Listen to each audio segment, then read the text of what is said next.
咱们现在这是一个5匹的海尔空调，但是它也是定频的。定频的一般是内机驱动外机，但是呢，这一个同样是外机有个主板，利用主板来分别驱动压缩机、风机，还有咱们四通粉。内机、外机它分别连了3根线，这是我们通向内机的火线，这是通向内机的零线，还有一根线你往上看，这是个 S， 还有一根是 D 线，和我们变频空调基本上是一样的，但是它外机一个压缩机，还有咱们的四通粉。还有咱们的风机同样是定频的，像这种情况很少见。咱们来测量是内机主板坏还是外机主板坏。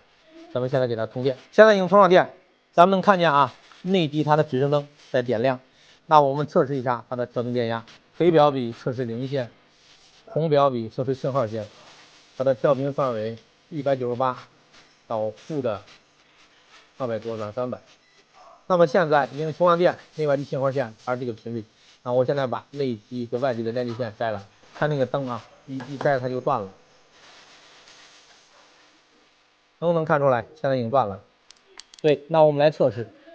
同样黑表笔测试咱们的0，红表笔测试我们的 S， 看表，现在是正的200左右，现在内机是负的300左右。所以在测试的时候，如果我们光测线是负的2000，现在就是测不到内机。在测试的时候，如果我们只显示外机还有高电压，那就测不到内机，那内机主板坏了。现在我们来测试，光测试我们内机，现在内机是负的300左右。所以在测试的时候，如果我们光测线是负的，而且跳动力不大，这种情况就是光能测内机，测不到外机，外机主板。那么我现在再把它接上啊，看那个灯，看那个点亮那个灯，已经接上。这灯已经点亮，